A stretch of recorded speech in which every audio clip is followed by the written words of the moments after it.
Assalamualaikum warahmatullahi wabarakatuh. Kaum muslimin yang dimuliakan Allah Subhanahu wa taala. Alhamdulillah, kabar gembira dari saya. Saya baru saja menerbitkan satu lagi buku, judulnya Nasihat Kematian.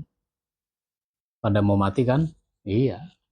Mau nggak mau, mati itu pasti. Maka sebelum mencapai kematian, bagus nih, baca dulu buku ini, nasihat yang berkaitan dengan kematian.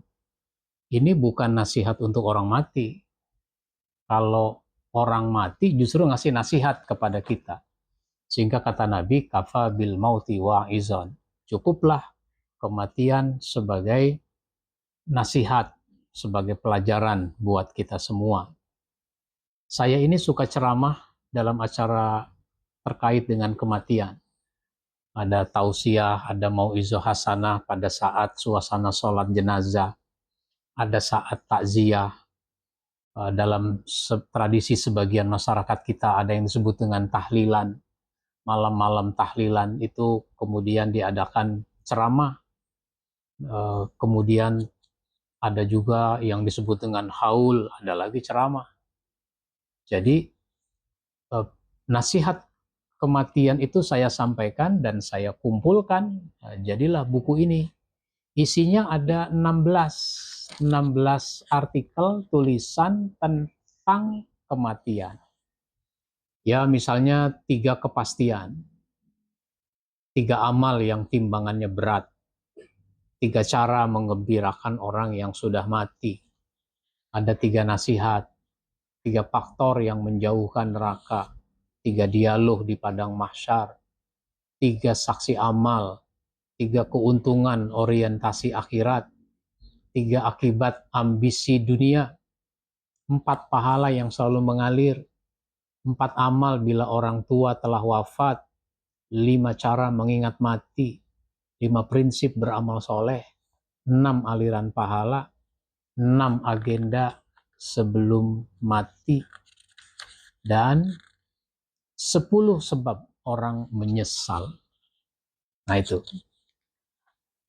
Nah di antara 16 itu ada tema misalnya tentang agenda sebelum mati. Itu ada 6 agenda sebelum mati. Saya singgung sedikit saja. Sebelum mati itu kita harus bayar utang. Nah, yang punya utang, bayar utang. Udah punya uang tapi belum bayar utang pada waktunya, itu namanya kezoliman. Matlul ghani zulmun, kata Nabi. Menunda bayar utang itu adalah kezoliman. Maka kalau ada orang mati, keluarganya menyampaikan sambutan. Apabila almarhum ada sangkutan urusan utang, maka kami keluarga yang menanggungnya, begitu. Ini menunjukkan betapa utang itu harus segera dibayar, jangan sampai kita mati membawa utang. Maka Rasulullah sampai nggak mau menyolatkan jenazah, bukan nggak boleh, nggak mau. Waktu itu Rasul ada di masjid, dibawa masuk jenazah untuk disolatkan, lalu Nabi menyampaikan semacam sambutan. Nabi bertanya, hal taroka syai'a, ini almarhum meninggalkan sesuatu apa tidak? Sahabat jawab, lah, tidak.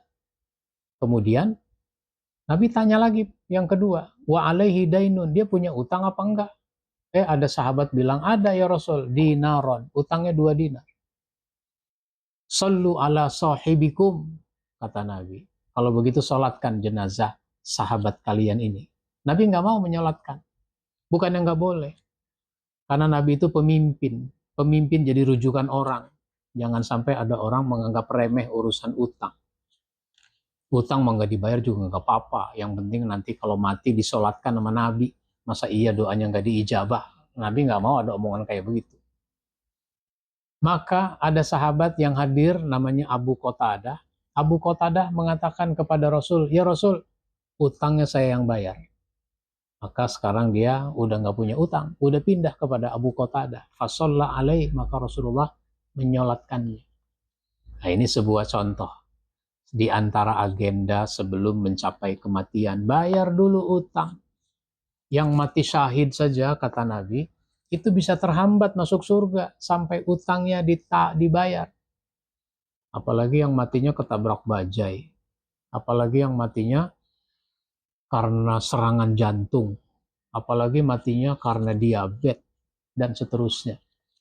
Jadi, bayar utang, jangan dianggap remeh, sekecil apapun jumlahnya.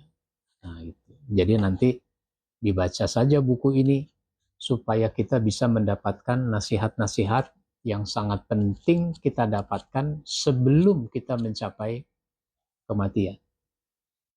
Demikian dari saya. Oh ya, ini harganya cuma Rp55.000. Bisa dihubungi. Demikian. Wassalamualaikum warahmatullahi wabarakatuh.